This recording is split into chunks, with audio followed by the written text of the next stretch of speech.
Good morning and welcome to Friday. You know what to do. Put a couple of fingers of Jack in the coffee and leave the driving to us. I'm Joe Jaquin, CEO of the Patriot Trading Group.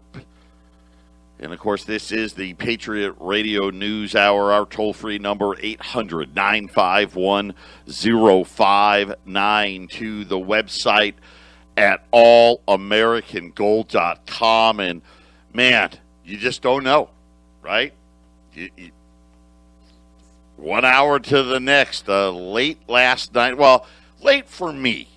So, I get up early. I go to bed early. And it was, I don't know exactly what time. It was around the 9 o'clock hour in Arizona. And I headed upstairs, and I usually turn on the idiot box and just see if there's anything I need to be aware of while I'm having my sweet dreams. And I turned it on, and lo and behold, there it is. The president has COVID, along with the first lady. And I immediately went to the banister and hollered downstairs to my wife and said, "Hey, the president has COVID." And her response, it was just typical of my wife's. Her response was, "Do you think they put it on his microphone at the debate?" I mean, that was her response. And I don't know, maybe. I don't know. Anything's possible. And this morning, they're now saying that he has mild symptoms. And I will tell you, obviously, I've been through this.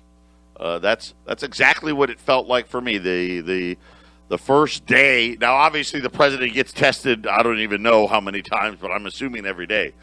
The first day I had it, it felt like, I'm coming down with like a cold.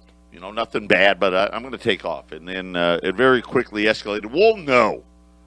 We'll know by Monday if there's something that we need to worry about with the president. He is in the high-risk category. The president is 74 years old. So he is, of all the categories of COVID, he's in the highest one. The good news is, and from what the doctors say, there's no pre-existing conditions. The president doesn't have any, heart disease or high blood pressure, diabetes. He doesn't have any of those things. So that's on the good side. I think, the markets are a little rattled about it. People are saying now, the president is going to be quarantined and not out there campaigning and whatnot. Some of the Democrats are Michael Moore, he's out there saying the president's making it up, right, for the quote-unquote sympathy vote. Okay. Sure. I'm almost thinking it's funny. I guess it depends on what side of the fence you're on, because I viewed this, when I heard it last night, I was like, that's a negative. It's going to cost the president votes. And again, when we talk about this election, and I'm not going to talk a lot about it, but I'm just going to remind everybody. The last election was decided by very, very few amount of people. You take 4 states, and I want to say less than 20,000 votes, and Hillary Clinton's president. And so you think about it. I think this time there's probably even more states in the air. Maybe there's going to be, instead of 4, maybe it's 6 or 8. It's going to be very, very close in those states. And that's going to determine the election. And so I just worried, okay, that's going to hurt. And then, Michael Moore said that's going to help. I don't know. Who knows what it's going to be. We'll just, I don't want to get too excited about it. I think obviously the president is getting the best care possible. I heard someone already talking about today, they probably already put him on remdesivir. That was the drug I got. That helped me. Unfortunately, that's the drug Eric did not get, and we know what happened there. So let's just wish the president a speedy recovery, the first lady as well, and everybody else. let's just have God bless them all, and hopefully they make a quick recovery. Enough about it. Okay, we'll wait. We'll wait till Monday. If somehow the president's condition worsens over the weekend, we'll talk more about it. But otherwise, I'm going to assume he's going to be A-okay. It was Jobs Day today, right? We got to talk about it. Man, a lot of information in this report. You have to be really careful. The headline number was bad. So the most people were expecting this $1 million number. I wasn't. I actually thought it'd be less than $1 million. But I thought it was going to be in the 800,000 range. Just because last time we had that 1.3, 1.4 million jobs, but there are so many government jobs in there the last month, and I knew those would be gone. 661,000 was the number. That was well below what anybody else was kind of thinking out there. The unemployment rate fell to 7.9%, the way they reported. Now, that would be good news. That would be good news. But it really wasn't, because you had to ask the next question. Why? Why did the unemployment rate fall? I'll explain that to you when we return. Patriot Radio News Hour, right? It's one of those Fridays, isn't it? Yes, everybody hide out in the cellar. Make sure you got your mask on. Happy Friday to everybody. I will tell you today, I'm excited right now. The high school football in Arizona has started. Obviously, it's going to be an abbreviated season. We've already had a couple of teams have to cancel games due to COVID. My son is playing tonight. The Holy War against Brophy, the first ever meeting between the two, I guess, most popular Catholic schools in the Valley. Brophy, legendary school here in Arizona. Notre Dame Prep, where my son goes to, the upstart, the first ever meeting, and this was the plan, I think, all along, that we'd eventually get to the point where Brophy and Notre Dame would create this rivalry. And Brophy is a much bigger school, but Notre Dame very, very competitive athletically. The first ever meeting tonight. This would have been in one of those games. It would have been one of those fire marshal games, where the fire marshal would have been like, that's it. That's all. We're at maximum capacity, and people would have probably been turned away. Instead, each player gets 2 tickets, right? Essentially, hey, mom and dad can come to the game. That's it. So instead of there being 3,000 or 4,000 people at this game tonight, there's going to be a couple of hundred people. But good luck to everybody, all participants in all the sports. Stay safe, play well, and do it tastefully and with class. And good luck to everybody out there. Having said that, back to where are we with jobs? Okay, so first, the headline number came in weaker than expected. And again, not weaker than I expected, but weaker than expected. The unemployment rate, 7.9%, which that's a huge number. Now remember, normally, well, and I guess you can't even say normally anymore, because this is the normal we live in now, right? This is what it would have been. The central banks would have been cutting rates, right? Doing all that. They can't do that now, right? They're sitting there helplessly outside of bailing out big business. That's all they're doing. Right? And they even say, we just can't help small business. And that's a bunch of crap. Sure you could. You just don't want to. Tell me you can somehow help big business, but you can't help small business? That's ridiculous. But back to the unemployment rate. Why did it fall? Right? Normally, and again, I said it again, I can't help it. When the unemployment rate falls, it's usually because more people go back to work. So you have this thing, it's called the labor force participation rate. And what you want to see on the labor force participation rate is unemployment falls, labor force participation rate rises. Right? In other words, hey, more people went back to work, so the unemployment rate came down. That's not what happened. Matter of fact, that wasn't even close to what happened. All that really happened was, according to the government, is they just counted less people. They just said, people left the workforce. They just, again, the invasion of the body snatchers. Where did they go? Well, I guess, I think I know. They went to the basement. That's obviously where they went. They must have went to the basement. They got their mask on, and they went down in the basement. They put on their tinfoil helmet and got ready for the end. That's what you got to believe today. The labor force participation rate after this jobs report today. No more people are in the labor force now than we're in the labor force at the beginning of summer. So you think about, we talk about, hey, this V-shaped, we'll call it K-shaped, V-shaped, W, whatever letter you want to use. Right? We've had states open up.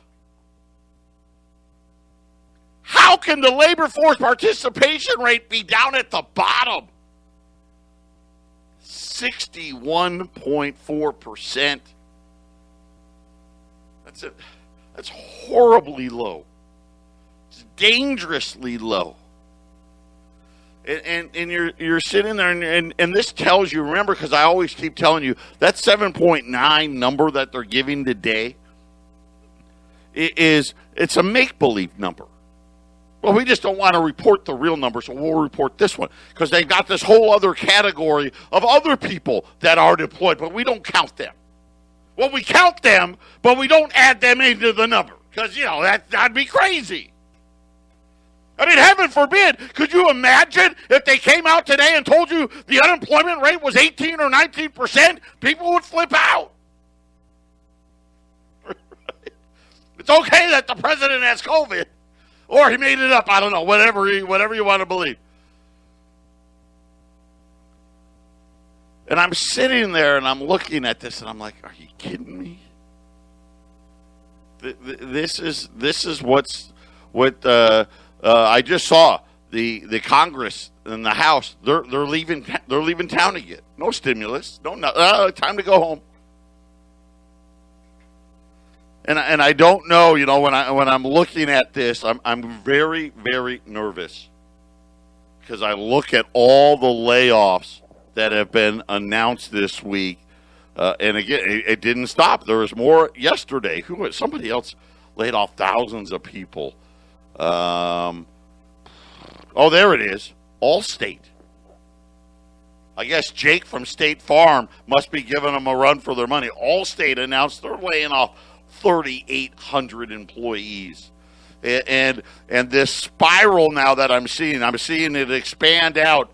Crude oil below $37. Well, right at $37 today. I saw it touch $36. We're going to get more layoffs there.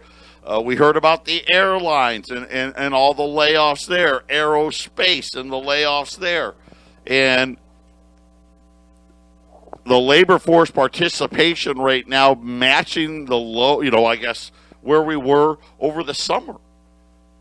Right? We should be seeing the labor force participation rate. If we added 661,000 jobs, you would think that more people entered the workforce. It's a good way to hide numbers, though, isn't it?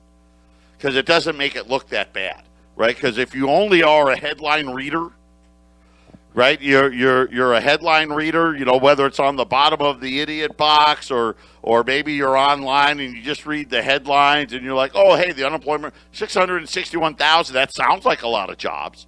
The unemployment rate fell. Hey, we're doing good. And really, some states are. Arizona, we're doing great here. I mean, all things considered. Our unemployment rate here is about 6. 5.9. Now, what I don't know is how many Arizonans fell into the you're in your basement category, right? I don't know. We'll have to wait and see, but there is a pattern here for sure. The red states that are open are doing better than the blue states that aren't. And obviously, you don't need to be a rocket scientist to figure any of that out, but it is interesting. The labor force participation rate in this report, very troubling, which really means, hey, either the unemployment rate is way higher or we've got a much, much bigger problem. I just want to believe that it's just higher and they're just underreporting it and they're doing it on purpose. Okay. But if it's truly because people have given up, then we've got a problem, right? Then we've got a problem. Because now you're talking about over 100 million people not in the labor force. I mean, I guess some of them are just, hey, I'm old, I'm retired, but this is why I'm talking about, are we going to see 60 million people on food stamps? Well, it sure looks that way, doesn't it? Yesterday we started talking about banks. And all of them, especially the big banks, 30 to 60% reduction in profits. And again, that's with minimal write-downs. Right? That's the central bank came out, and apparently the central bank's okay with it. Because here's what they said. Okay, we're going to let you lie about the write-downs. We are. And again, remember, I told you about how they're passing the stress test. Right? So, the stress test, they know, hey, okay, we're going to come and do the stress test. And the central bank, you can't even call it a stress test. They provide the banks with the numbers. It's like giving you the answer to the test before you take the test. So they come in and they tell the banks, okay, listen, here's what we're going to test. The unemployment rate's going to be X, right? The defaults are going to be Y, and your provisions need to be Z, and all of the right, and then the banks just make it happen. Oh, okay. Well, what day are you coming? Oh, you're coming next Tuesday. Oh, okay. Well, we'll be all ready for you. Okay. And they come in and they go. The CFO, he gets his team together, right? They have their Zoom meeting. And they sit there and they got their mask on while they're in the Zoom meeting. And he's telling them, okay, guys, here's what we need to do. We got to take our derivatives and we've got to lower them by this many trillions of dollars. Okay, everyone got it? Okay, so commercial guy, you lower yours by 10%. Residential, you guys lower it by 8%. Auto loans, you guys lower it by 7%. Credit cards, you lower it by 6%. And they get the numbers back to me. So they go out and they simply create a paper transaction to nobody that moves X trillion dollars of derivatives off of their books. That's what they do.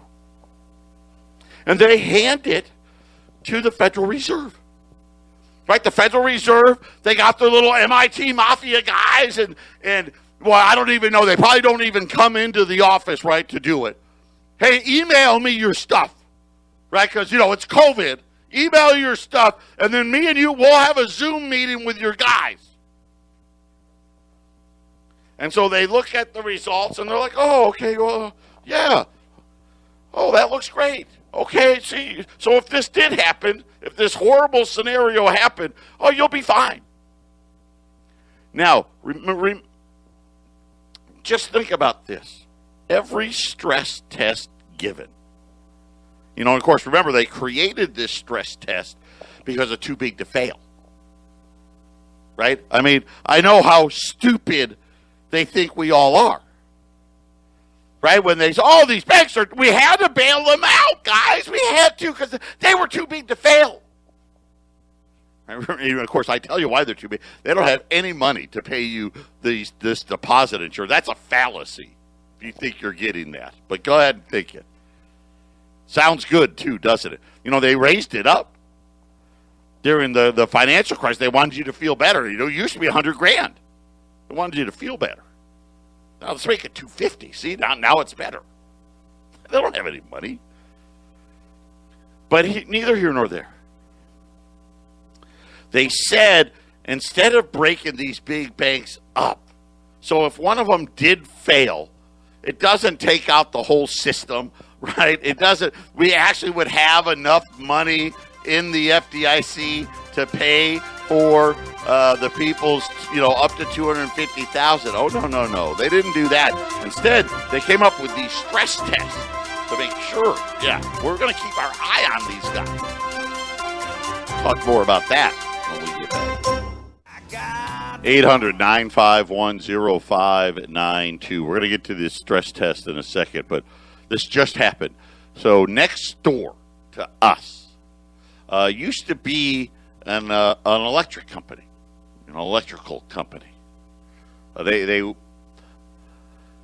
I don't know if they're out of business, but they used to have, 20, 30 trucks, had 30 electricians working for them, and they've downsized or are out of business. One or the other. Long story short, they sold, and now there's an electric bike company next to us. Yeah, hey, here's a bike that you don't pedal, right? It's right up my alley, but my wife won't let me ride one because she's like, you'll crash and kill yourself. So they have this electric bike thing, and it's all younger. I say kids, but they're in their, somewhere late 20s, early 30s, and seemingly none of them know how to cook anything. They get food delivered there constantly, and it's always the same. Somebody in there looks like the driver of the food delivery person. Looks like somebody in their late 20s, early 30s, right? Usually driving some form of a relatively new, nice car. This one was a Jeep. A new one. I mean, it couldn't be maybe a 2019 Jeep. And he's delivering food. I don't know. Maybe I got to check this out. Maybe delivering food pays a lot more than I thought. But, again, my guess is he's just trying to make ends meet, right? Everyone's got to be. Remember the old Saturday Night Live and the Jamaicans? And they all used to brag about how many, I got 6 jobs. Oh, you're lazy. I got 8 jobs. I guess that's America today. But not according to the government. Labor force participation rate today absolutely in the toilet, and the jobs number was well below consensus. And then you start thinking about the banks. And yesterday's big announcement about how big profits are going to be down, how the banks aren't going to really spike up their loan losses. And then the central bank yesterday made the announcement, hey, no buybacks, and we're going to come up with a formula to limit your dividends to pay out. And then they said, but these banks are fine, right? But, don't worry. Okay, they're fine. They're great. They passed the stress test again. Now, keep in mind that the central bank never created a stress test anywhere close to what COVID has done. No, that just start right there. Never happened. They didn't have a stress test with an unemployment rate of 8%. And they darn sure, and let's face it, 8% is a flat-out lie. They darn sure didn't have one that said 16, 18, or 20%. They don't have a stress test that says 1/3 of all commercial real estate isn't going to be paid for. They don't have a stress test that says 50% of all restaurants and bars in the state of New York are going to go under. So how are they passing? Well, it's just like I told you. A week before the stress test results come out, and I don't know how early the banks got all. They know what the test is, right? So they already know. Okay, here's scenario, and they give them A, B, and C, right? First scenario, unemployment rate's this, and blah blah blah's that, and second and third. Okay, here's how they pass. They take trillions and trillions and trillions of dollars of derivatives. Just take the top 10 banks. It's probably 50 trillion of derivatives and make them disappear right off of their balance sheets. Where did they go? Well, it's just a journal entry. Yeah, we just moved it over. We moved it over here. Where's here? Doesn't matter. And then they have the meeting, if you will, to go over the results with the central bank. And they're all sitting there, like I said, I'm assuming it's Zoom meetings now, right? They all got their mask. Oh, hey, how are you, John? And oh, Sarah, good to see you guys. How's it going, right? Pat each other on the back. I guess virtually pat each other on the back, right? Thumbs up emojis. And they're like, well, hey, I got your email here. Let's take a look at the balance sheet. Oh, I see. Hey, great news. Good work, you guys. You passed. Way to go. I see that you have derivatives of all of these categories of about $47 trillion. And based on our stress test results, that's, you just made it. Good job. And then one of the underlings, he's in the lower left-hand corner of the Zoom chat. Excuse me, sir. Sir, I've got a question. Last week, these guys had 55 trillion in these derivatives, and they would have failed. Can they, what happened? Right, and of course, immediately, that guy gets put on mute. Oh, let's just mute him. Oh, you're breaking up. We couldn't. Your screen froze up. Don't worry about that guy. We'll talk to him later. And that's literally how it works. I wish that was, literally. I don't know if that's exactly how, but that's what they do, right? I don't know if they have a Zoom meeting or not, but that's what they do. And then the second the central bank goes, okay, hey, good job, they journal entry all the stuff back on. See, and it never gets it doesn't show up anywhere. And I know there's so many people out there that think what I just said is absolutely ridiculous. There's no way that they would do this, and this is, yes, believe me. Listen, you've got Google. All of you got Google. Well, that's not true, because I actually have customers that literally don't own a computer or a smartphone. So 99% of you got Google. Look it up. Pull your head out of your backside for 1 minute. Take your mask off. No, make sure you're socially distanced. Okay? Make sure you're socially distanced. And understand that the game is rigged. This is how it is. That's why you own gold. For one reason only. When the game finally blows up, because it will, you're going to be okay. Everybody else is going to have a problem. Patriot Radio News Hour. We'll be back right after the break. 800-951-0592. Patriot Radio News Hour here on a Friday. Man, what a weird day, right? The Dow has just gone positive. There are conflicting reports. I'll give you what I know. There was a headline talking about a stimulus deal. Before that, there was a headline saying everyone was leaving town. It appears, nothing is final, and who knows, it could just be sound bites. Nancy Pelosi is saying that she wants the airlines to delay the layoffs. Remember, the airlines are going to lay off 32,000 people. Starting now.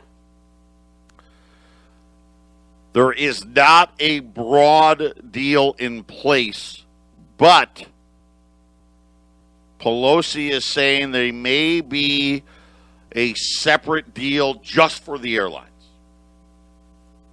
So if more news breaks, now that could be something, could be nothing. Here's what I want to know: if that was the case, why didn't you do that last week? Heck, why didn't you do that a month ago? What, do you think the airlines were bluffing? There's nobody on the damn planes, Nancy.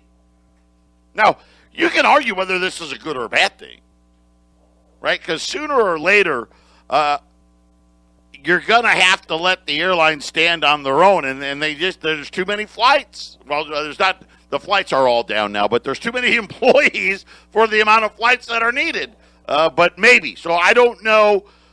Could be, possibly. She says that she will move a standalone airline relief bill for airline workers.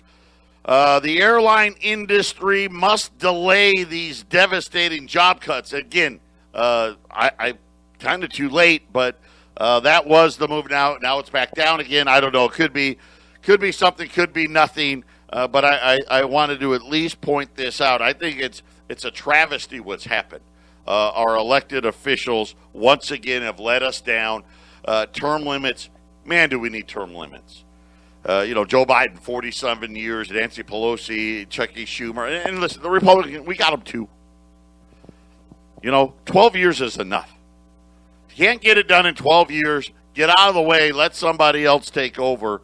But nonetheless, that was just breaking, so I wanted to keep you up to speed. Back to the banks.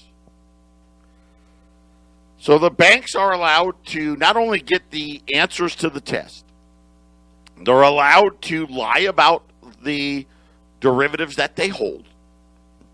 And it's so blatant. And they just journal entry them off. And then once they get the thumbs up, they journal entry them back on. And everybody does the wink, wink, nod, nod. And how about this week, J.P. Morgan?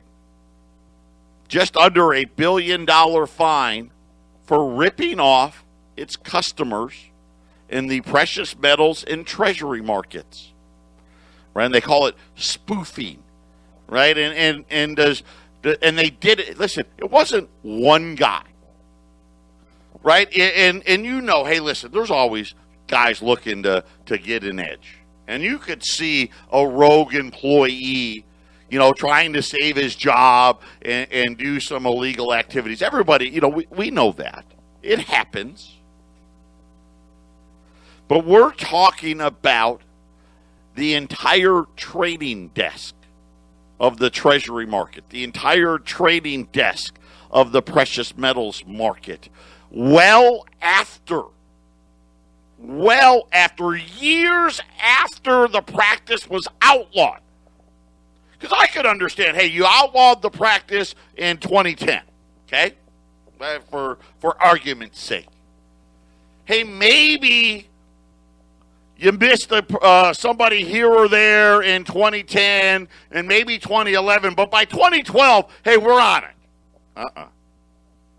No. This thing just went on and on and on. Matter of fact, they just kept doing it until some really rich customer figured out how he was getting ripped off and went after the banks, and the DOJ launched an investigation. That was the only time. That's when they stopped. So that just tells you this thing was rampant inside the bank. Everybody knew about it. The only ones getting any punishment at all are the traders themselves. even though they come out and said, well, my boss told me how to do it. I learned this from them. This is how in order for me, and listen, don't get me wrong. Yeah, did I know it was legal? Yes. But I like making $1 million a year, and if I wanted to work at J.P. Morgan and make $1 million a year, this is what I had to do. Because if I didn't do it, they were going to fire me. Now, too bad. You go to prison. You other guys, shame on you. You get to stay in charge. How about this report? The bank that should no longer be a bank, Wells Fargo, at it again. And again, I know, you know what? Nobody wants to change banks.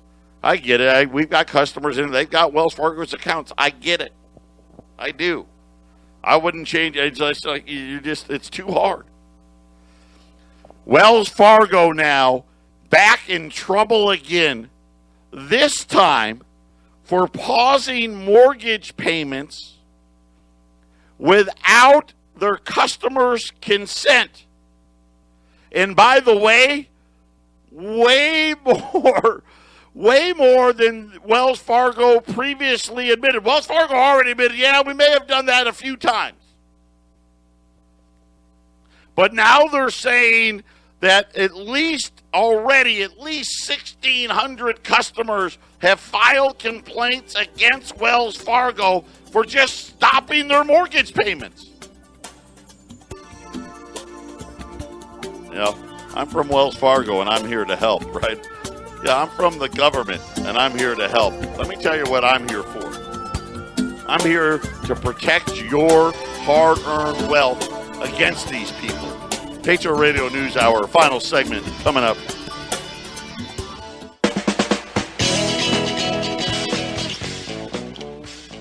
$800-951-0592, Patriot Radio News Hour. Gold's at $19.02, silver's at $24. The Dow is down 4 points. The S&P is down 14. The Nasdaq's down 170.